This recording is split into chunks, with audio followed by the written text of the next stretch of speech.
Well, hello everyone on the internet. I am InLove 2010, and today we are discussing the possible, discovery of the true identity of Jack the Ripper. So, we are just going to, tell you the background of Jack the Ripper in case you don't know him, and then we are going to reveal his identity. Okay, so it all began on the night of August 31st, 1888, where Mary Ann Nichols, you can see her picture now, was murdered by Jack the Ripper in Bucks Row in Whitechapel. This was the first of the murders, and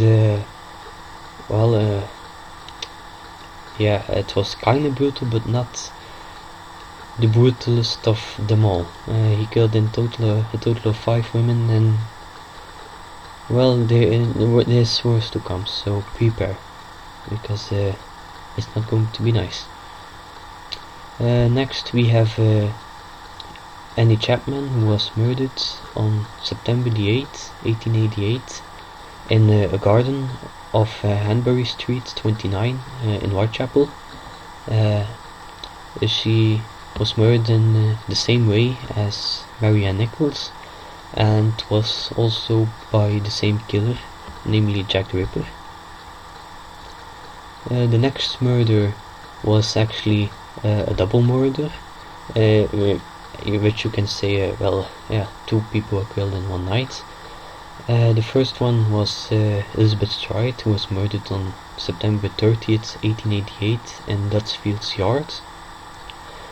She was just her throat cut, because they say he was almost caught doing the murder, so he needed to flee the scene, and he couldn't do anything else to the body, so she just had her throat cut. But of course she was unfortunately dead, so she couldn't describe how the Ripper looked, so that's very sad.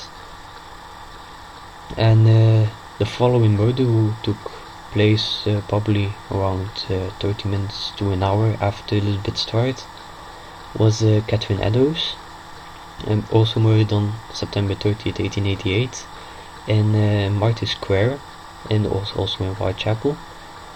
She was more mutilated, because then he wasn't caught, so he could actually do whatever he wanted. You could describe it as. And now the 5th and last victim of the Ripper was Mary Jane Kelly, who was brutally murdered at her own home on November 9th, 1888 in Miller's Court 13. Because the Ripper could not be interrupted by anyone, because it was actually in a house instead of the other 4 on the streets. He could do whatever he wanted, and he totally mutilated her. It was a very violent attack till then, and then suddenly it stopped. No more victims came. The Ripper had simply disappeared. His identity was unknown. The police force closed the case 1 month later in December 1888, and that was the end of Jack the Ripper. Now we are going to see the main suspects that police thought were Jack the Ripper. There are a lot, so let's begin with the first suspect, who was Lewis Carroll. In case you don't know him, he was an English writer, and he wrote the fairy tale Alice in Wonderland. I don't think he did it, because I don't really see a writer kill women, because for some reason. So let's just move on. Second suspect was Prince Albert Victor. He was of course family of Queen Victoria at the time. He was a suspect in the case because he, as the rumors go, he would have had a relation with the last victim, Mary Jane Kelly, but I don't think he did it because, well, yeah, he was a high standard prince. I think people would recognize him in public, so I don't really think he would have actually done anything in case of the Ripper. The next suspect is Sir William Gull. He was the royal family's physician, and well, as rumors go, he was ordered by Prince Albert Victor to murder the 5 women because they knew of his relationship with Mary Jane, but I don't really think that happened. I don't even think they had a relationship. So let's move on. The next suspect is Frederick Bailey Deegan, which is regarded as the first was regarded as the first Australian serial killer who had murdered his wife there and also murdered his wife and children back in England.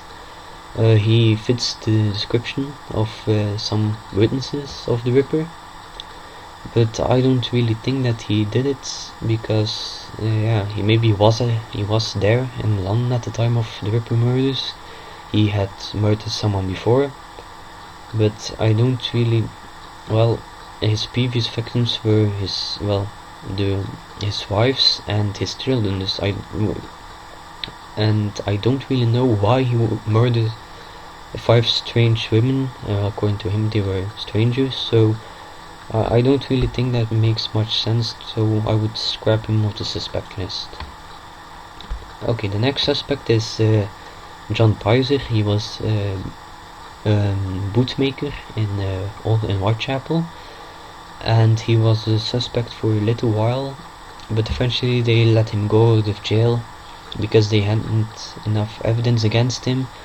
But I don't really think he did because he didn't fit the description of the Ripper. He was also a lot older than all the other suspects, so I don't really think that he would have done it because, well, witness evidence and so.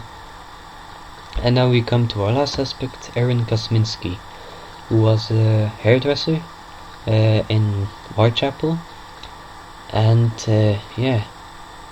as you guessed it, this is our last suspect, and so he is the killer. You now looking at the face who killed those 5 women. And how do we know that? Well, someone, I forgot his name, has bought the scarf which was found on the body of Catherine Eddowes, who was murdered on September 30th, 1888, the 4th victim.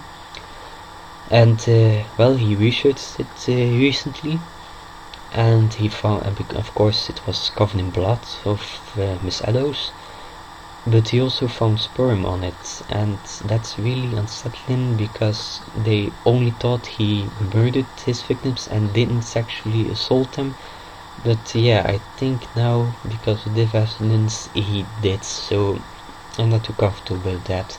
But anyway, so he tracked down family members of Kosminski and Miss Eddowes, and then finally found that well, they match 100%, so we have now DNA evidence, witness evidence, and yeah, he has motive because people say that he was crazy. So I think this is our murderer. We have finally captured him after 120 years, and yeah, well, I would say case closed, but of course there's still some doubts.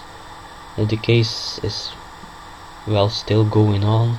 Maybe, well, yeah, it's going to be a twist or something, but I really thought also months ago when I researched the Ripper for myself that he was the killer without doubt. And yeah, so this was the video, guys. Hope you enjoy it. Now you know that Jack the Ripper's real identity is Aaron Kosminski. And oh yeah, and to tell what happened to Kosminski, he was locked away in November 1888 or December at the well, at the time the Ripper disappeared after the murder of Mary Jane Kelly, and well, that explains why the murder stopped. He was put away in an asylum. I think it was an asylum, and he finally died there in 1919.